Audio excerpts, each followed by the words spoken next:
The current king of Flirtland is probably Mr. DITRH himself, David Weiss. He has appeared on hundreds of podcasts, waffling on about sunsets, NASA and the moon. But recently, he released a video that answers the biggest question of all. Why would they lie about the shape of the Earth?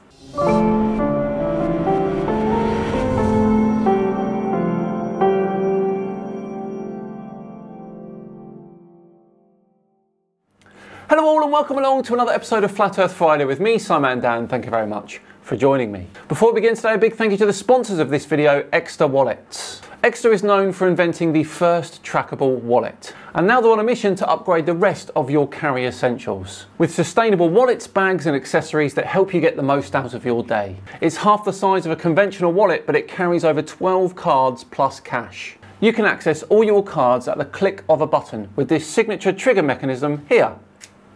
It's really cool, I do it all the time. It's got built-in RFID blocking, and that protects you from data theft and wireless skimming. And it's made from environmentally friendly materials, like vegan Italian leather and space-grade aluminium. And now they've got a brand new Finder card, and with this in your wallet, you'll never lose it again. You can add the Finder card to your Find My app on your iPhone or other Apple device. And you'll also get a notification the moment that you move too far away from your tracker. Plus you can ring it from your iPhone up to 300 feet away. So if you've misplaced it in your house or something like that, the 75 decibel ringing will tell you just where it is. And the charge for that lasts ages. It comes with a charger, but I've not had to charge it yet and I've been using it loads. Click the link in the description and get up to 30% off when you use the code SIMANDAN. Right, on with today's video from Mr. Flat Earth himself, Mr. David Weiss of the channel DITRH. He is asking, why would they lie and hide the flat Earth? Good question. Why would they? Let's dive in, shall we? So earlier you mentioned understanding flat Earth is the key to our freedom. You said something like that. So the first question is, why do you think it's the key to our freedom? Why is it so important? And the second question is, how does it affect us? What does it matter if we believe, if it's flat or round? How does that pertain to us in our everyday lives? What's the difference, and why is everybody arguing about it so much? Instead of acknowledging, guess what, it could be this or it could be this. This is a great question, and one in which I'll give a quick answer to before David pipes up. Now, it is true, it doesn't really affect our day-to-day lives in terms of your opinion on the shape of the Earth. But I think the answer is slightly different from me than it will be from David. Let's be frank here.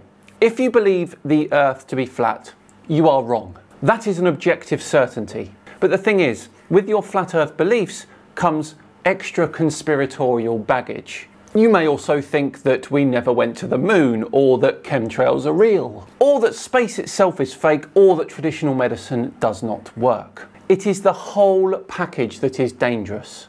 And that puts you in a mindset which is overall negative for your mental health and the wider community as a whole. That is why I do what I do. Yeah, because Speaking about that there might be other lands that they're hiding from us, blah, blah, blah. I'm talking about personally the everyday person who doesn't have anything to do with those things and never will have anything to do with these things. Why is it important to us? Why do we need to understand this? And what does it have to do with our freedom? And why argue about it and cause more division? These are a great set of questions. It'll be very interesting to hear David's response. For me, again, if flat earthers are very aggressive in their pushing of the FLIRF agenda and they keep trying to convert people, that is why I am bothered.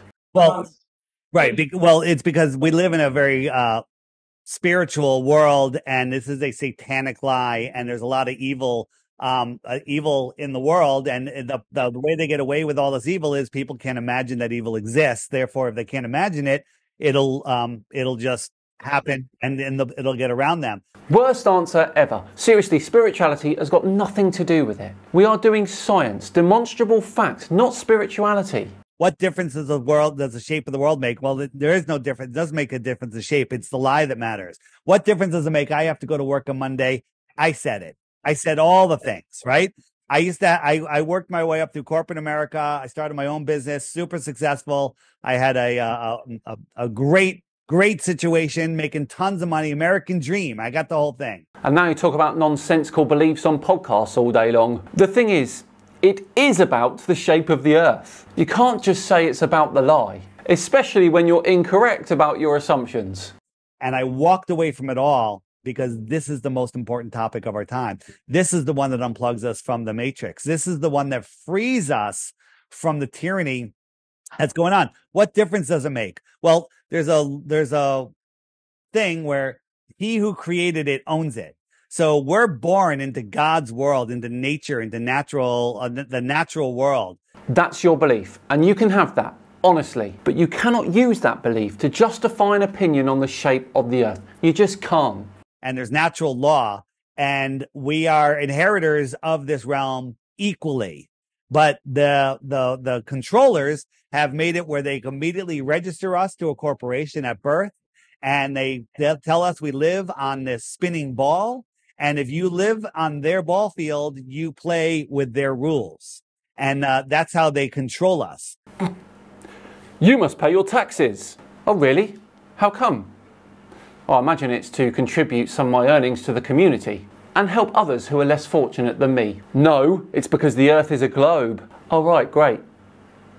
Sure. For example, if you look at all of the music industry, all of it, all of the movies industry, all of the video games, and I think you could add into that all of the professional sports teams, all of that together is less than space, what they spend on space yearly. So, it's expensive to go to space. It's our humanity. It's what we do. We explore. I wouldn't care if it was 1/4 of the amount. Okay. Space is the biggest money laundering system in the world ever. I don't think you know what money laundering is, Dave, do you? NASA, funded by the public, and actually if you figure it out, apparently every household pays around $33 a year towards NASA. All of that $25 billion budget being spent on human and robotic spaceflight. The money is not being illegally obtained, and it's legitimately being used. And it's how they control us because it makes us insignificant. It hides us from the creator. There's a quote in the Bible, a verse that basically says, once you see my creation, you can no longer deny my existence. Well, they don't want you in that situation where you can't deny the creator because it's hard to control people that have a connection to God. So they're doing everything they can by demoralizing us and hiding us and diluting God. How do you dilute something? You put it into something bigger, right? You pour it into something bigger like infinite expanding space. You can have your God, Dave. But the earth isn't flat. The scientific understanding of the fact that we live on a spherical planet does not care about the people that live on it. They tell us space is expanding. I think it's 1 billion miles a minute or something like that. It's the dumbest thing ever. It's ridiculous. They're just lying. So money, I don't think money is the reason that they do it. I think it's more to hide God. I'm sorry, but that really is one of the most ridiculous things I have ever heard you say.